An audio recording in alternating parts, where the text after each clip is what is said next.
1950년 6월 25일 우리나라가 북한 공산군의 침략으로 풍전동화의 위기에 빠졌을 때 유엔 연합군 사령관 다글라스 맥아더 장군은 수많은 사람의 반대에 직면하자 설득해 나가면서 마침내 1950년 9월 15일 인천 상륙 작전을 감행했습니다. 이 작전으로 북한 공산군은 후퇴하고 연합군은 9월 28일에 서울을 탈환했습니다. 그 다음 날인 9월 29일 낮 12시 서울시청 앞에서 서울 환도식을 했는데, 그때 맥아더 장군은 이승만 대통령과 함께 나란히 입장해서 역사적인 연설을 했습니다. 내용을 제가 읽어드리겠습니다. 대통령 각하, 인류 최대의 기대와 열망을 바탕으로 쌓은 우리 유엔군은 자비로운 하나님의 은혜로 대한민국의 서울을 회복했습니다. 유엔군을 대표하여 오늘 이승만 대통령에게 서울을 돌려드리게 된 것을 기쁘게 생각합니다. 자비하신 하나님께서 이 대통령과 모든 공직자에게 관용과 정의로 권한을 헤쳐나갈 지혜와 힘 주시길 기도하며 오늘 예수께서 가르쳐 주신 기도로 연설을 맺고자 합니다 하고 다글라스 맥아더 장군은 주기도문으로 기도하기 시작했습니다. 하늘에 계신 우리 아버지요, 이름이 거룩히 여김을 받으시오며 나라가 임하시오며 뜻이 하늘에서 이루어진 것 같이 땅에서도 이루어지이다. 오늘 우리에게 일용할 양식을 주시옵고 우리가 우리에게 죄의 지은 자를 사하여 준 것 같이 우리의 죄를 사하여 주시옵고 시험에 들게 하지 마시옵고 다만 악에서 구하시옵소서. 나라와 권세와 영광이 아버지께 영원히 싸움나이다. 아멘. 할렐루야. 제가 이 기도를, 이 일화를 소개해드리는 이유는 다글라스 맥아더 장군은 주기도문이 곧 그의 기도였던 것입니다.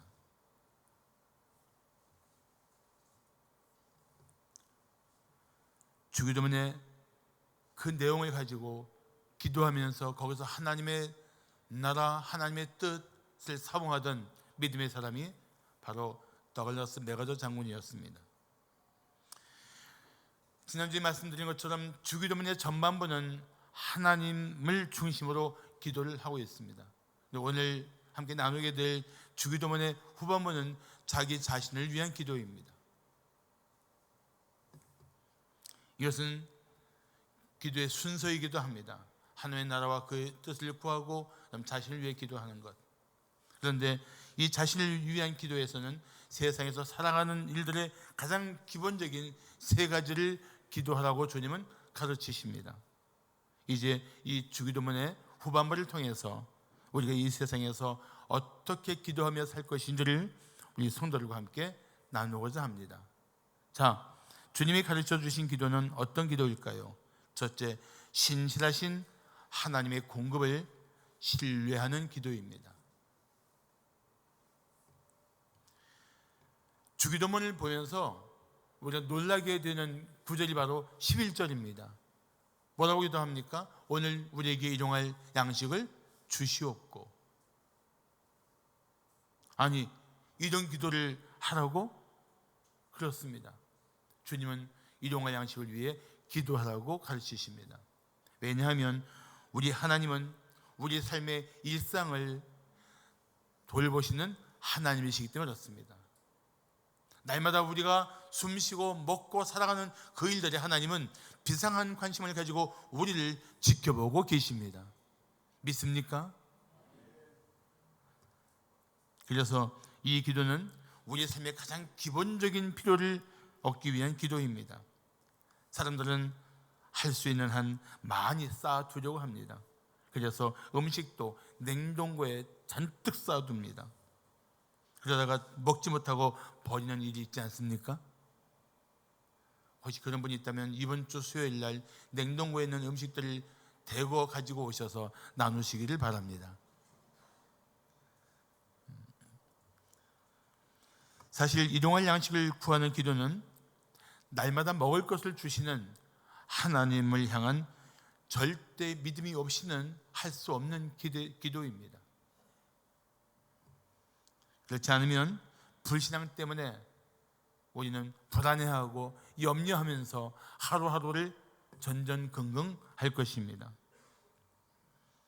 광야에서 이스라엘 백성은 날마다 하나님이 주시는 만나를 먹으면서 40년을 살았습니다. 날마다 주시는 하나님의 공급, 이 만나는 하나님을 향한 절대 믿음을 갖도록 철저히 그 백성을 훈련시킨 하나님의 공급이었습니다. 야곱도 자기 집을 떠나서 하란에 있는 외삼촌 라반의 집으로 가다가 광야에서 돌베개 베고 자던 중에 하나님을 만납니다. 하나님의 언약을 받아요. 그리고 일어나서 그 돌을, 머리 베었던 돌을 세우고 이것이 베델 하나님의 집이라고 고백하면서 그는 이런 말을 합니다. 창세기 28장 20절을 보시면 하나님이 나와 함께 계셔서 내가 가는 이 길에서 나를 지키시고 먹을 떡과 입을 옷을 주시어서,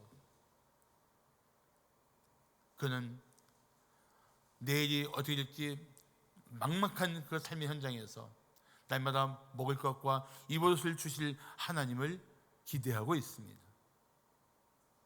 믿음으로 사는 사람들도 그 일용할 양식 가운데서 내가 오늘 하루를 살고 숨쉬는 이 가운데서 하나님의 은혜가 있고 하나님의 도우심이 있음을 우리는 잊지 말아야 할 것입니다.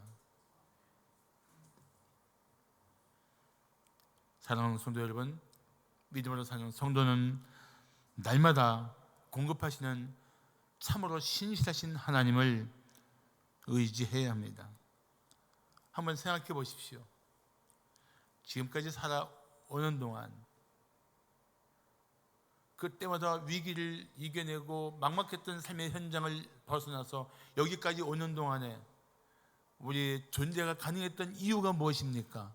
하나님이 날마다 우리를 지켜주셨던 이유가 아니겠습니까? 그 은혜로 여기까지 살아오지 않았습니까? 살아오셨다면 아멘 하십시오. 정말이에요.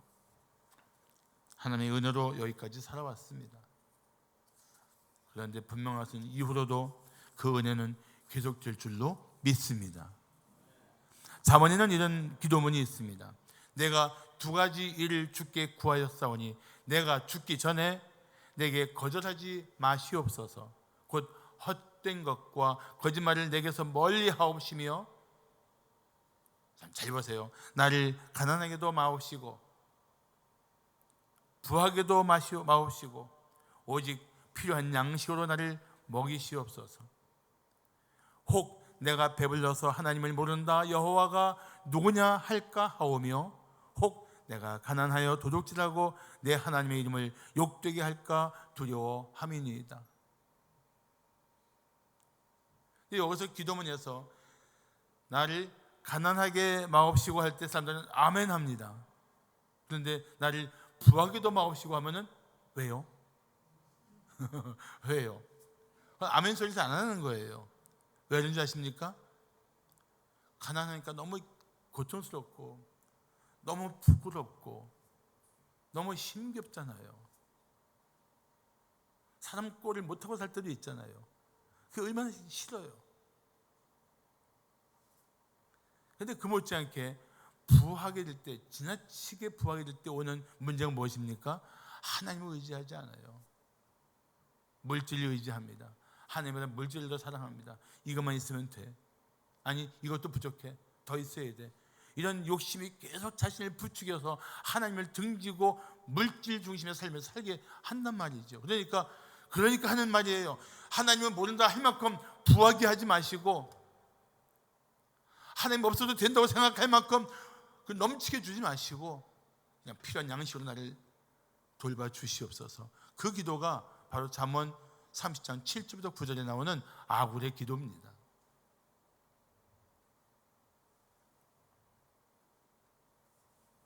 우리는 넉넉하게 살고 싶습니다. 그런데 잘 보세요. 생수통을 집에 잔뜩 쌓아두고도 물이 떨어질까 봐 조바심 치는 사람이 있습니다. 떨어지니까.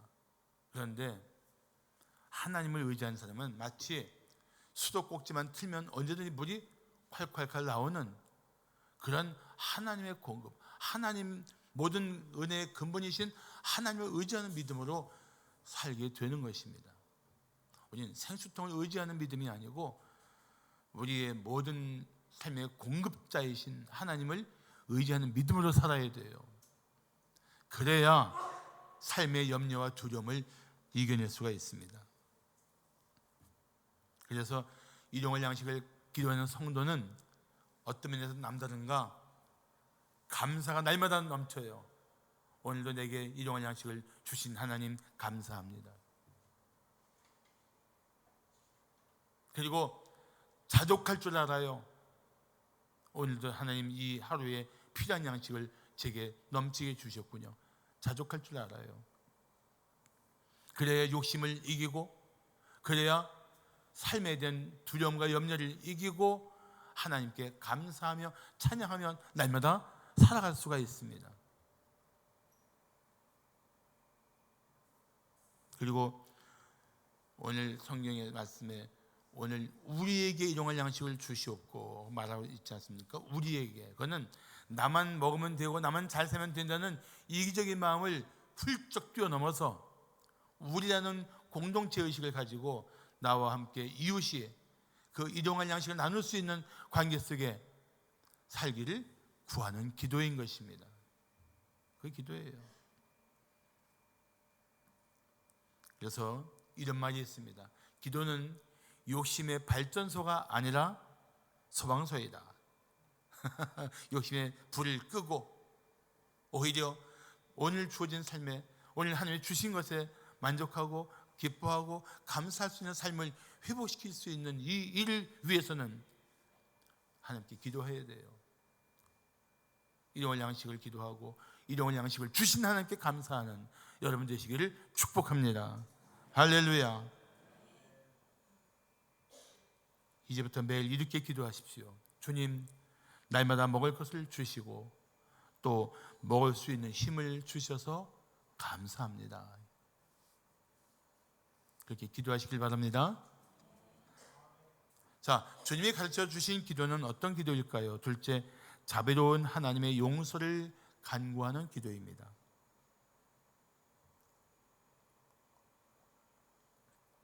인간의 이중성을 아주 적나라하게 말하고 있는 지킬 앤 하이드라는 소설과 또 험한 것을 쫓는 이들의 삶을 그린 보물섬이라는 책을 쓴 로버트 스티븐슨이라는 작가가 있습니다. 그분은 작품의 영감을 얻기 위해서 가족들과 함께 세계를 돌아다녔습니다. 그는 어딜 가든지 가족들과 함께 매일 가정에서 예배하는 경건한 사람이었습니다. 그러던 어느 날 저녁 가족과 함께 예배하던 중 로버트는 갑자기 울음을 터뜨리며 밖으로 뛰어나갔습니다. 놀란 부인이 쫓아나가면서 물었습니다. 여보, 갑자기 왜 그래요? 무슨 일이 생겼어요? 그때 로버트가 이렇게 말했습니다.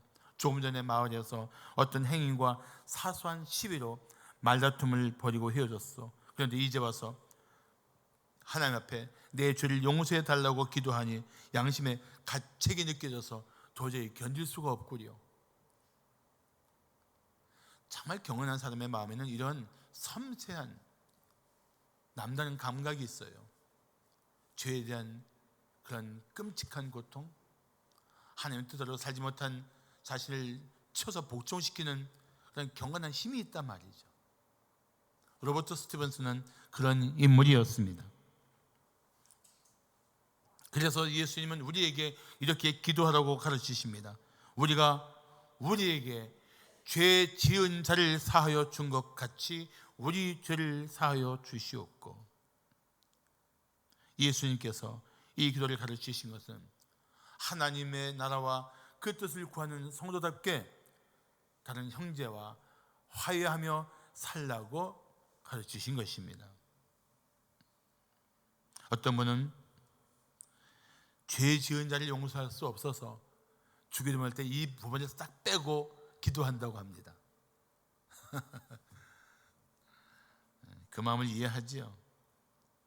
그런데 이렇게 기도하지 않는 사람은 도대체 무슨 배짱일까요? 혹 이런 생각일까요? 저는 잘못한 사람을 용서할 수 없으니 주님도 저를 용서하지 마세요. 그러면 될 거 아닙니까? 그러니까 더 이상 제게 용서하라고 하지 마세요. 그런 마음일까요? 그렇다면 이건 정말 잘못된 겁니다. 이건 정말 끔찍한 일입니다. 형제를 용서하지 않은 채 주님의 용서를 기대하지 마십시오. 이웃을 불쌍하게 여기지 않으면서 하나님께 긍휼히 여겨달라고 말하지 마십시오. 이웃을 향한 마음의 분노를 품은 채 자기 마음에 평강이 있기를 구하지도 마십시오. 하나님은 먼저 우리가 잘못한 형제에게 용서하기를 원하십니다. 생각해 보십시오. 우리 얼마나 연약한 인생들입니까? 얼마나 말 한마디에 상대방을 아프게 하고, 얼마나 매몰찬 눈빛으로 이웃들을 힘들게 하고, 얼마나 이기적인 삶의 태도 때문에 이웃들을 고통 가운데 몰아넣을 수 있는 가능성이 많은 인생들입니까? 얼마나 죄에 빠지기 쉬운 인생이에요. 얼마나 문제투성입니까? 그런 우리가, 하나님의 용서가 너무도 절실하게 필요한 우리가 그 용서 안 받고 나도 이웃을 용서하지 않겠다는 것은, 이거는 하나님의 나라와 그 의를, 하나님의 뜻을 구하는 성도다운 기도가, 그런 자세가 절대 아닌 거예요.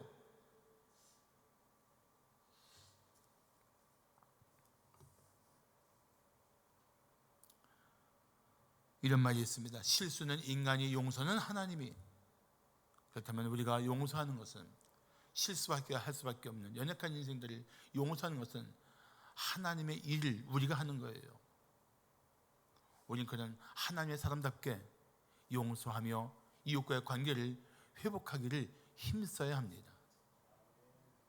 정말 힘써야 돼요. 사랑하는 성도 여러분,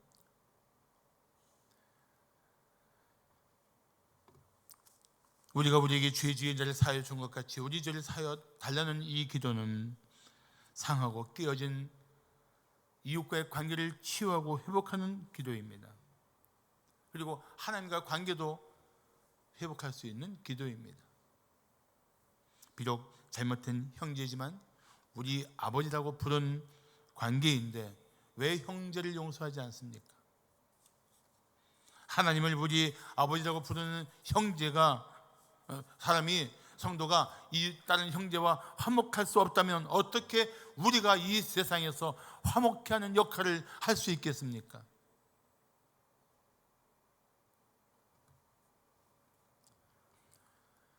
아마 자녀를 키워보면서 느꼈겠지만 그 형제끼리 싸우거나 자녀들끼리 싸우는 걸 보는 부모의 심정이 어떻습니까? 하나님도 그렇지 않겠습니까? 예수의 보혈로 구속한 내 사랑하는 자들이 저렇게 싸우고 미워하고 용서할 수 없다고 고집부리고 있다니, 하나님 얼마나 가슴 아파하시겠어요.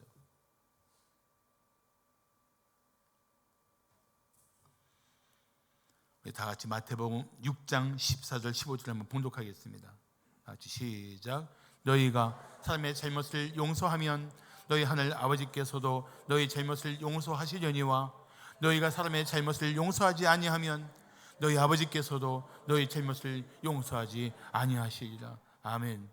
이 말씀을 들으면서 두려워해야 돼요. 용서하지 못하고 살았던 삶에 대한 가슴 치는 회개가 있어야 돼요. 그리고 결단해야 합니다. 오늘 당장 내게 잘못한 성도나 형제를, 가족을 조건 없이 용서하겠다고 결단해야 합니다. 그리고 오늘부터 이 기도를 담대하게 할 수 있기를 축복합니다. 자, 주님이 가르쳐 주신 기도는 어떤 기도일까요? 셋째, 마지막으로 권세 있는 하나님의 도움을 간구하는 기도입니다.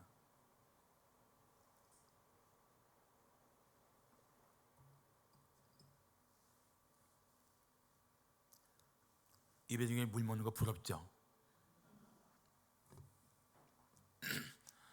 어느 처녀가 멋진 남자와 데이트를 했습니다. 그런데 그 남자의 몸이 점점 자기에게 기우는 것을 느낀 처녀는 마음속으로 간절하게 기도하기 시작했습니다. 오 주님, 우리가 시험에 들게 하옵소서.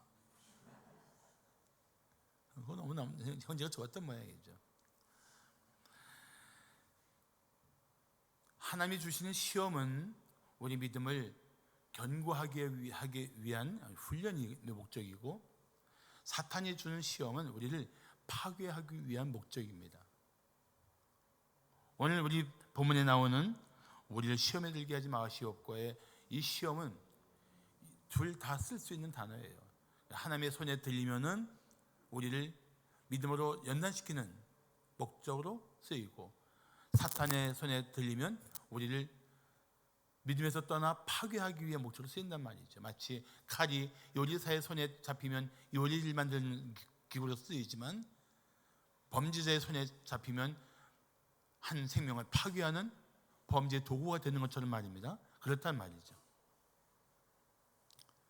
그런데 우리가 이 세상에 사는 동안 날마다 때로는 수시로 얼마나 시험에 빠질 일들이 많습니까? 더군다나 사탄은 할 수만 있다면 믿는 자를 실족시키려고 합니다. 그리고 지금도 오는 사자와 같이 삼킬 자를 찾아서 우리 주변을 어슬렁거리고 있습니다. 마지막 때 이런 상황은 더 심각해질 것입니다. 그렇기 때문에 우리는 예수님께서 기도하라고 말씀하신 이 기도를 힘써서 해야 됩니다. 자, 13절을 보시면 우리를 시험에 들게 하지 마시옵고 다만 악에서 구하시옵소서라고 기도하라고 주님이 가르치셨어요.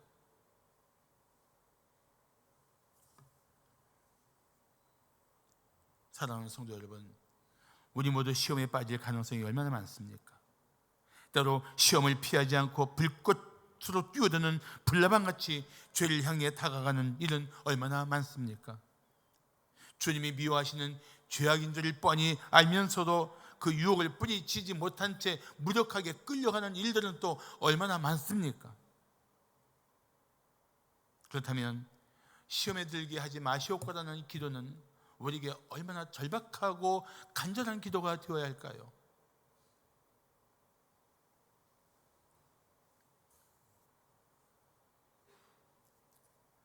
노려보는 뱀의 눈길 앞에서 무력하게 멈춰버린 개구리처럼 우리는 날름거리며 다가오는 죄의 유혹을 스스로 뿌리칠 힘이 없습니다.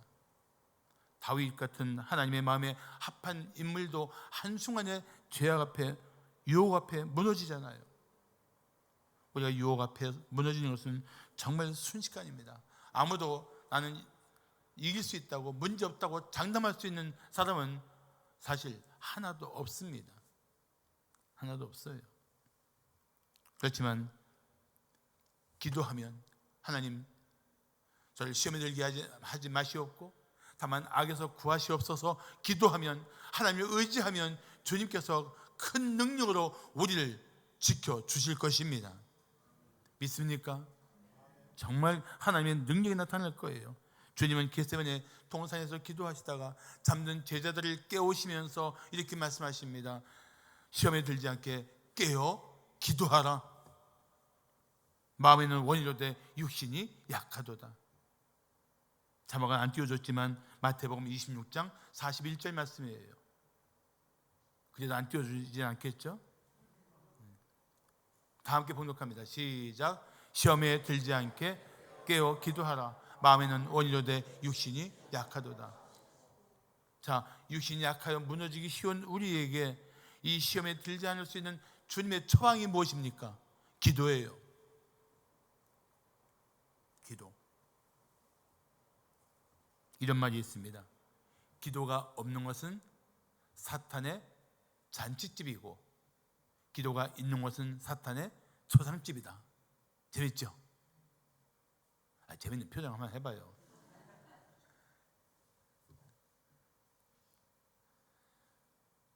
악에서 건져주세요. 시험에 들지 않게 도와주세요. 이 기도는 우리가 정말 항상 힘써야 할 기도입니다. 주님이 가르쳐 주신 기도예요. 여러분 잊지 마십시오. 우리는 참 어이없을 만큼 연약한 존재이지만 우리 하나님 아버지는 전능하신 줄로 믿습니다. 기도하는 성도를 능히 도와주실 것입니다. 다만 악에서 구하시옵소서 할 때 이 악은 두 가지 의미를 가지고 있어요. 악한 짓이라는 의미도 있고 악한 자, 곧 사탄이라는 의미도 있습니다. 저는 같이 뭉뚱그려서 말하고 싶습니다. 왜냐하면 모든 악의 근원은 사탄이기 때문에 그렇습니다. 그런데 우리를 이 사탄과 그의 악한 짓에서 우리를 능히 건져주실 분, 그분은 하나님이신 줄로 믿습니다. 하나님밖에 없단 말이죠. 그래서 우리는 시험 당할 때마다 간절하게 기도해야 합니다. 뭐라고요? 아버지, 우리를 시험에 들게 하지 마시옵고 다만 악에서 구하시옵소서.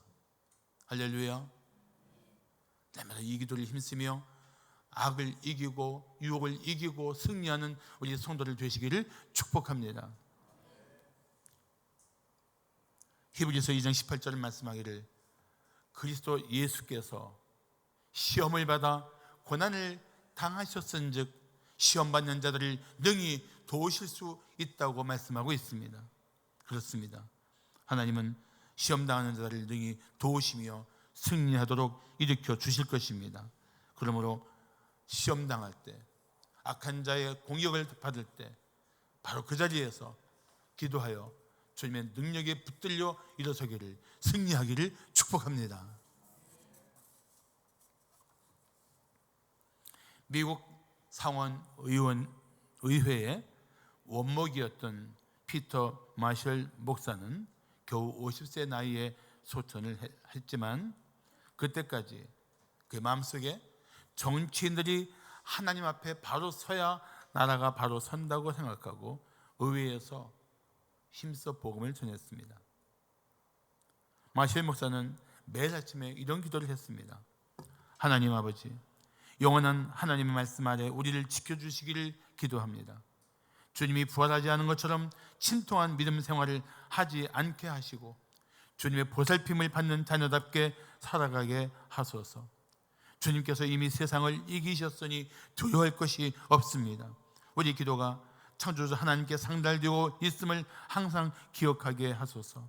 살아계신 주님의 이름으로 간구하며 주님의 권능으로 오늘도 승리하기를 간구합니다. 예수님의 이름으로 기도합니다. 아멘. 난 이런 기도가 바로 주기도문의 그 뿌리를 둔 기도라고 생각합니다. 사랑하는 성도 여러분, 이제 주기도문을 통해서 어떻게 기도할지를 깊이 생각하십시오. 욕심대로 구한다고 응답받지 못합니다. 사랑해야 할 사람을 사랑하지 않고 미워하면서 하나님의 자비와 긍휼을 기대할 수 없습니다. 이 세상에 죄를 뿌리치고 사탄의 유혹을 이기기 위해 하나님의 도우심을 간구해야만이 우리는 악을 물리칠 수 있습니다. 자, 누가 우리 성도에게 당신은 기도를 누구에게 배웠습니까? 라고 물을 때 여러분은 뭐라고 대답하실 겁니까? 나는 주님에게 기도를 배웠습니다. 이제 그렇게 대답하십시오. 그리고 주님이 가르쳐 주신 기도를 배운 성도답게 기도하기를 축복합니다. 그리고 갈수록 주님이 가르쳐 주신 기도를 힘쓰면서 여러분들 마침내 날마다 이런 고백하기를 바랍니다. 나는 주님께 배운 기도를 실천하며 살았습니다. 그래서 나는 오직 하나님 중심으로 살게 되었습니다. 그리고 하나님의 은혜에 만족하며 살았습니다. 그리고 영적 싸움에서 주님의 이름으로 승리하고 있습니다. 주님의 기도를 배우고 그 기도를 힘쓰는 성도들에게는 난 이런 고백이 가능할 줄로 믿습니다. 그리고 마지막에 이렇게 기도하십시오. 나라와 권세와 영광이 아버지께 영원히 있사옵나이다. 아멘. 기도하겠습니다.